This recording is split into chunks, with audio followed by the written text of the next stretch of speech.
Hey guys, this is Stack back here with another video. Back again, and this one's gonna be a team update video. So as we all know, this video that I made about a month ago was when Supercoach first came out, and it was a very early team. And as we know, it's starting to be teams are starting to train. We're starting to get some notes. Still 6 weeks till the season starts, but we're getting a really good look at who's shining over the preseason and what roles are going to come to fruition and all that. And I guess I'm a big excited to show what I've changed my team to. Uh, Other on some fronts from my previous team, I have not made much of a difference. As you can see, I'll have a very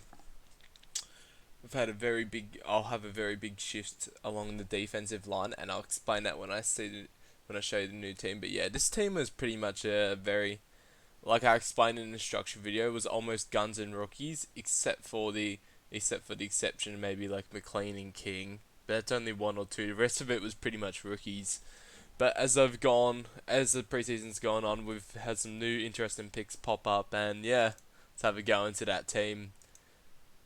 So, off the bat, this is the team I've currently got. Might change again, but I'm pretty optimistic about it. So starting off with the difference is I've unfortunately had to drop Clayton Oliver in the midfield.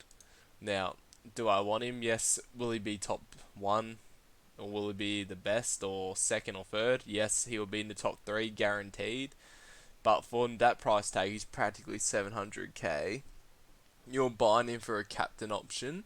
If you feel like he can go down 50k, which I feel he will, he's got some matchups where I think he could lay a tag very early on and could be traded in pretty early. So I'm happy to if he burns his preseason down and preseason games he's going like 140, then I might just have to bite the bullet and maybe trade a Bont up to him. But at the moment I've got Oliver out because it's just over from what I've heard from the preseason. Just some of these value picks that are popping up, and I think this could be a season that you could take the gamble on some primos. And I guess my point of difference is I've seen lots of people around here go for like Tom Green and Tom Mitchell, whereas I've kind of, from what I've heard in news, I've kind of faded those picks a little bit. Of course, preseason games can be different, and I could see the reasoning, but I want a little bit of a point of difference on the comp. But yeah, let's go line by line in my reasoning. So in my last video, I had Sicily, Stewart, Dawson. I pretty much locked in the top three, and then I had Gimby, McKenna, and Chesser. But with Chesser being here, and I felt like all three of these rookies being pretty, not so cute, secure. So I don't feel like Guns and Rookies was like gonna work in the defensive line. So I've started to bargain up and go a bit of a bit more of a cheaper defensive line. I think Dawson and Dacos will be top six this year. Ed Richards, do I see him in the top eight? Yes, if he keeps his role. He averaged like 110 in his last 5 games of the season, and he looks so good in that intercept role. And apparently Caleb Daniel has had some game time in the midfield and I think along half forward. I may be corrected, but hearing the news of him just going back that way, I feel like Ed Richards can take that role, that intercept. Even he's apparently got a good kick, so hopefully he can get kick-ins. If he gets kick-ins and he keeps that intercept layoff halfback role, I think Ed Richards will easily be top 8 and will be, for 460k, will definitely be a nice pickup. Like how people got Sicily last year for 440k and just got the year off to a start. And I think that's the thing too. From 2022, what I learned was this team, this similar structure, these guns of and the rookies, I got burnt very heavy on because I was paying a hefty price tag for my starting defenders. I don't know who I had here. I think I had Ridley and Stewart and then Dawson, but they all started so slow. And then I had people that had Hewitt and thing punish me. And every year is not the same, but what I learned from last year was just if you're paying top dollar for a premium, you're banking that they're number one. You gotta feel in your gut that they're number one, and obviously no one can ever predict that, but we can have a pretty good idea. And I'm pretty set on Dawson for 600k. I'm happy. He's the only one I'm happy to spend it on. I love Tom Stewart to death, but I don't know what Chris Scott's new outfit's going to be. Here in Jai Clark training halfback and all this. Tom Stewart, do I want him in my team? Yes, but for 620k, I can happily just wait a little bit on him. Wait till round 6 or 7, and take the what is it? These options that come from Dacos and Ed Richards. Just a bit more of a value, where a lot of I see upside in Dacos. Feel he can go to a 105. Apparently, he's been going through the midfield. He's got his clean hands ready. I'm really liking the sound of that, and for 500k for someone of this caliber, he's just, I don't know, for a first year player, he just really came in and really showed how clean he is by foot and hands, and I think he'll be a great midfielder. And he has, like we heard, has put on some kilos. He's getting ready, and I'd like to take that gamble on him. Ed Richards, yeah, like I said, I've already explained about him. Now, coming to the news, I did have Gimby out for a bit, and I was playing with having Liam Jones or Nick Caulfield from St Kilda in there, but I've gone back to Gimby because I've just read a recent article how they're calling him very Nat Five like, versatile, tall, quick, very fit.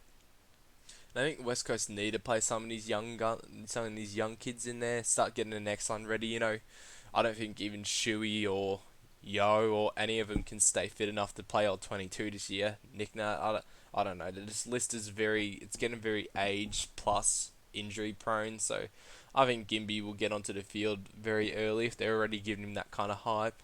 Obviously, it's preseason hype, but if Gimby isn't gonna play, I'm gonna probably swap him to Liam Jones or Nick Caulfield, either or. That I think they're decent options. The one thing I will say as a Cat supporter is I don't see any reason to be getting Jack Bowes. I don't know how he gets into the team. If he is getting into the team, he's our 23rd player, or or he's just, waiting for someone to get injured or just to have a rest. So I don't have much confidence in Bose at the moment. He's not going to play all 22 this year. I'm pretty confident with that. I would rather just go a Gimby. Or even if Kofid really pulls up from that hamstring. Like, Kofid had a hamstring injury, which is like in late preseason, which is his only concern, but he has done a 70, so he would... If Kofid pulls up really well in the preseason games, I could easily swap Gimby to him, but that's a wait and see. At the moment, I'm more confident in Gimby. And the new addition is Josh Goda. Apparently, this guy had a great game of halfback in the North Melbourne match simulation. He was clean. He was clean by foot. He was making smart decisions, and I think he's exactly what Clarko wants when building up the next team. I could see, once again preseason, but I think he will be in the best 22 for North. He's in the right age profile, and yeah, the Matt Sim points that he will be in the team. And he will have that nice halfback role as well. Or might have a little bit of issue with the Gal Hall being back there, but knowing Hall and his hamstring legs, he won't be on for all 22. Well, wish him the best of luck. He's a gun player, but I see Josh Goda just being what Clarko needs for the next generation in North Melbourne. So he's there at the moment. If he's playing, he will make a ton of cash. Connor McKenna, we all know Connor McKenna. No explanation needed. Or no explanation needed, apologies. And then Josh Weedle. Apparently he took out the 4 times one. Apparently won all 1 kilometre sprints or runs at the Hawthorn Football Club in their fitness test. He won all 4 of them, beating like Jayaf and Carl Amon. So very impressive on his end. And apparently he's had heads turning throughout Hawthorn training. So he's quickly come into contention as a rookie for the defensive line, which is quite nice because I was getting a little bit worried, and I've got Josh Goda here now, so that helps, but having this as backup, and also Darcy Wilmot as playing well at Brisbane, so nice little bench options here, both hopefully play and make a bit of cash. Of course, got to wait for round 1 to see who's named, but getting more confidence in the defensive rookies as we go, and just between Dump and Sisley and Stewart, just trying to catch the value of potential top 6 or top 8 players that are significantly cheaper and can help me boost these other lines, as you'll see in a second. Now, I've got Took Miller's down my M1. That's simply Took Miller, Bont and Steele all the same. Took's only here now because I've dropped Clayton Oliver to a Darcy Parish. If I could find a way to get another 20k, I'd like to get Oliver over Parish. but that cash can be used, obviously changing my team within the coming weeks. Also, when it gets to round one, it's really good to have about when you play when your team locks out, you always want about 20 to 30k to do one trade. You might get a rookie like Joe Richards, and then all of a sudden someone goes nuts for at the like, let's say theoretically you have Joe Richards and all of a sudden Chris Bird just comes in and scores a 90. Well, if you only left 5k in the bank account, you're gonna have to use two trades straight away just to get this better rookie. Whereas if you leave like a leverage of 20 to 30k, you can just, or 21k, you can get Chris Burgess for one trade and trade out that rookie that wasn't doing so well. So I like the idea of having some backup catch, which was a little bit different from my other team. But yeah, things can change. Darcy Parish, I heard he's coming into the main training now. He's been absolute gun when he's fit on the park. He gets a lot of disposals. He's starting to add a bit more tackling and mark into his game. I remember owning him and he he was just doing magic on the field, and I think it was 2021 when he finally got his game in the midfield. Collingwood versus Essendon at Anzac, and then I thought, Jesus, Pick is a bust. He's not gonna get that role. Merritt and Shield is gonna push him out, and yeah, he just went the whole way 2021. I think he got copped an injury, and then that was unfortunate. I owned him 2022, and he was doing magic for me again until he got that. I think it was a hammy injury, calf, and it was like, oh, poor bugger. If he's fit, I'm pretty set, he'll be M4, M5, with the likes of probably Steele and all that. Took Miller, Bond, Clary, I'm pretty sure that M1, M2, and M3, but Darcy Parish can go, if he's fit, can go 115, 110 to 115 average easily. Now here comes to the next one, a little bit of a different packet. We have Max Holmes. He's got it. He's been doing centre bounce work at the Geelong Cats training. Exactly what I hoped for. Exactly what I was just trying to get an inch of. I might be getting baited into the pick because of my bias, but they're playing him. They're giving him the centre bounce work. They played him a little bit in the midfield and Matt Sims. Apparently he's had a 50-50 split between mids and wing. So if Cats are getting ready for the next generation, Max Holmes is what we need. He's a Dangerfield replica. He's athletic. He's fast. He's quick. He's probably got one of the best kicks coming out of there. You know, Guthrie and Atkins, there are tanks, but Max Holmes has got the leg speed and a good kick, and he's been credited to get like 50 metres just off a little bit of momentum. So I think he can play that midfield role. What do I see him averaging? If I'm paying 360k for him, he really needs to go a 100 plus, 100 to 105. I think that's the same for Hopper. These two are pretty much similar. Hopper's more safe. Max Holmes would probably be the one I'd flick if some other picks arise, which I'll explain in a little bit. But Hopper is safe. I've heard about him. He locked in. Don't worry, lock it, seal it. Any chance or any talk of me fading him has now completely disappeared. He killed it in the match simulation, 332k. You might as well just not take the gamble on him getting injured, lock him in, and throw the keys away. And then back to Max Holmes. It's a bit of a gamble, praying on a breakout, but the whispers of him getting that mid-roll is coming more to fruition. Obviously have to share it and he won't get a full one just yet, but he averaged 90. He was averaging, I think, 86 in his last five, and that includes a game where he had a bit of time off. So yeah, I'm optimistic about him. He's there at the moment. He can change if some other picks arise, which I'll explain in a bit. Got Ashcroft here, not changing that. Will Phillips, it was between him or Mackenzie. I think I'm going to keep Phillips now. I heard he played well in the midfield for North. In the match sim, he was clean, he was dominant. He looks like the next generation for Clarko's brigade, so I'm pretty confident they'll play him from round one, and he could make some good money for us. On Oscar Baker, I haven't heard much yet. He's more of a placeholder, same as Wagner. But Matt Johnson, on the other hand, he's had some good news about him coming from Fremantle. He's played well. He's played well in the match simulations, and he's apparently fitter this year. Fitter, he's a bit more, he's back to at least fitness from his injury, so good to hear. Don't know if he'll play round one, but at the moment he's there. Let's hope for him. Next coming back, we got English and Grundy. English is still the same, but I've got some concerns over him now. I've heard he hasn't actually been. Apparently, he's stronger and bigger, but he's not in full training. So I'm getting mixed signals from English at the moment. I'm hearing good things about him, but apparently he's not back in full training, and I don't know what that's about. But either way, I don't see much better alternative to the options. I think he's still pretty safe 110, 115. If he doesn't get injured and he somehow lets his potential unleashed, isn't he could be 120. But if he's not in full training, I think there's a little bit of concern there. And the options I'd probably flick him to is either Marshall or Jesus, straight up maybe just go cheap with Darcy Cameron.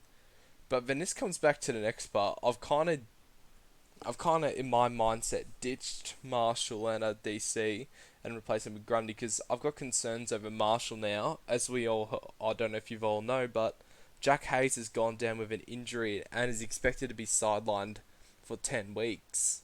So, and by the time he's come back, because he's just had an ACL as well, like, he's going to need to build up a lot of fitness again, and this puts Rowan Marshall a little bit concerned, because now he's banking on the likes of, Heath and Tom Campbell. Like, Heath just needs to somehow play. Tom Campbell needs to somehow make a recovery, so I don't know with Rowan Marshall. I think he has to play some forward time, and that instantly makes me hop off the pick. I don't see who Saints have to play in that forward line. They're lost. I think Marshall has to split his ruck time and play some forwards. So it's unfortunate for him. I think he'll be a great. I thought he would have been a great pick, but I was never that confident on him anyway. And just knowing Jack Hayes is down for a while, I've absolutely lost all faith in that pick. Next up is Darcy Cameron. Apparently, at training, he walked off a little bit earlier, and it has come to my eyes that in his last 3 rounds, he did have very poor form. So, the pick has started to leave my eyes. But if some of these picks up above, like English and Grundy, that I currently got, start looking like they're not going to be as good, I could get him back. But I'm just at a loss of words for Rucks this year.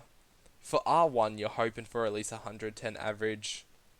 For R2, you're at least hoping 105 this year. Like, that's so sad for Rucks. I remember when you wanted a 130 and another 130 from a Gorn and a Grundy, or like at least a 130 and then a 110 by Gorn or Goldstein. It's like the standards of Rucks this year really slipped, so I think a lot of teams will win just off the bank of getting a lucky Ruck in here. Just very, very poor on the ruck line, and that's why I've gone just Grundy for my R2. He will have to shed a ruck time, but he'll be playing it with a better midfield. He's not going to be trying to tap it down to like the Taylor Adams and then Jack Crisp. He'll be tapping it down to Petrarca, Viney, and Clayton Oliver. I said that before. He's got a much better midfield to work around, and yeah, some people are worried about what he's like around the field. Like, can he still score?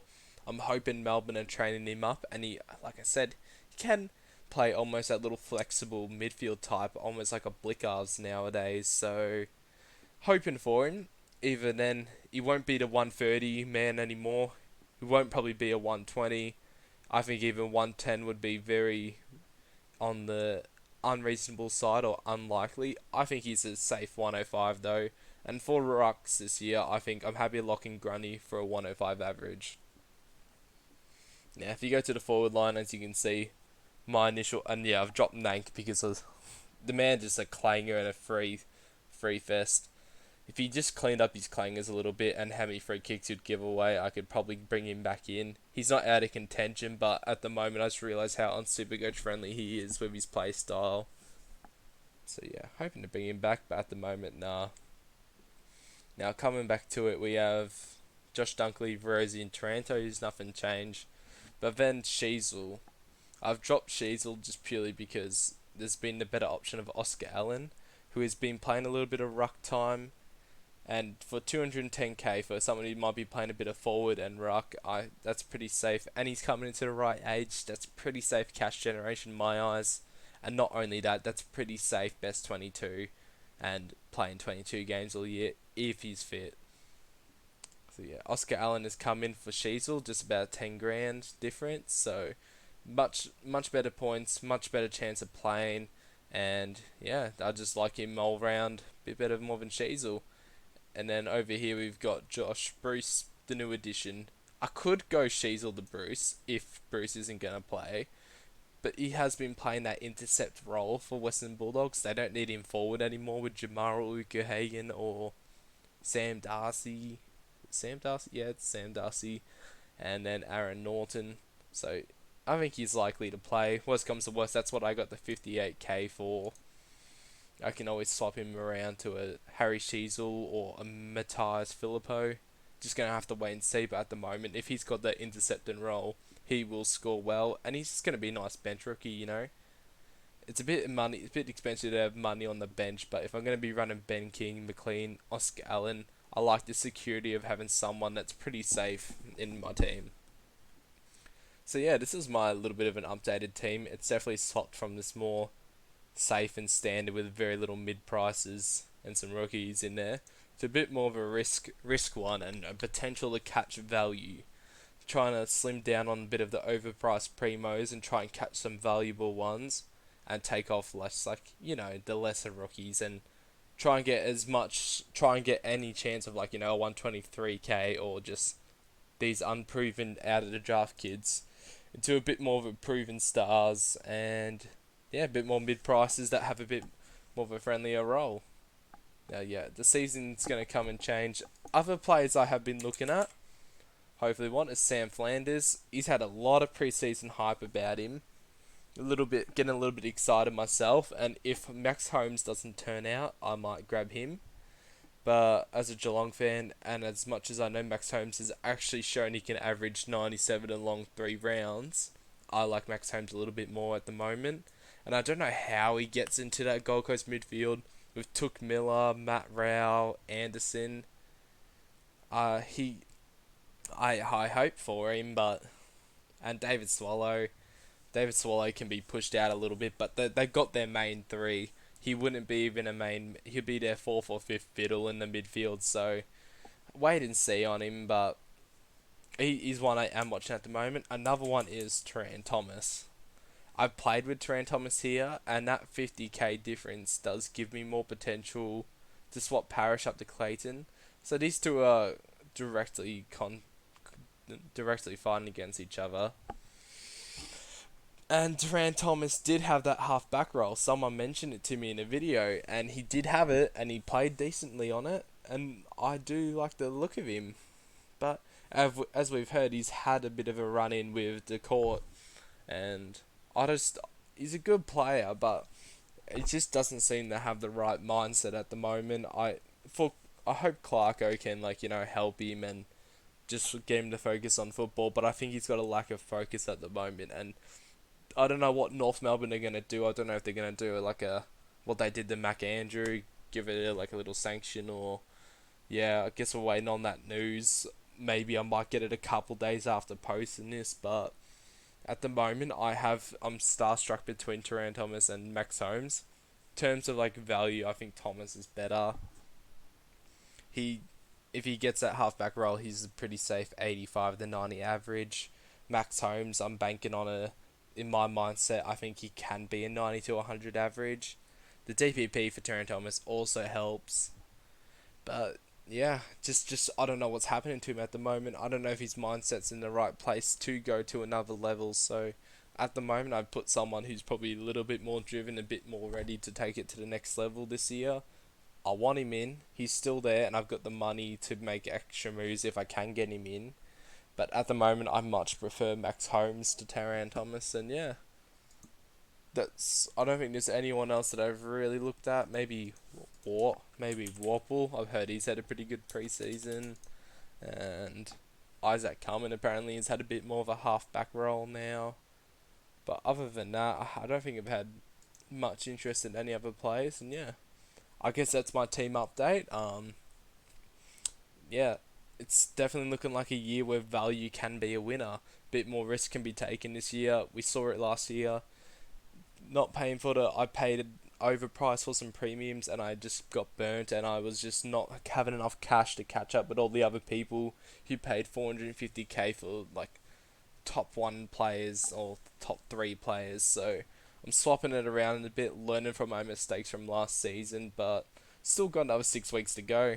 Probably see some changes in there, but yeah, this is my update for early January or mid January, and yeah, I'm wishing you guys the best of luck and thanks for tuning in. If you have any suggestions or any new AFL news you've heard, please do put it in the comment section. Yeah, I look forward to hearing from you guys. Have a lovely one. Stack out.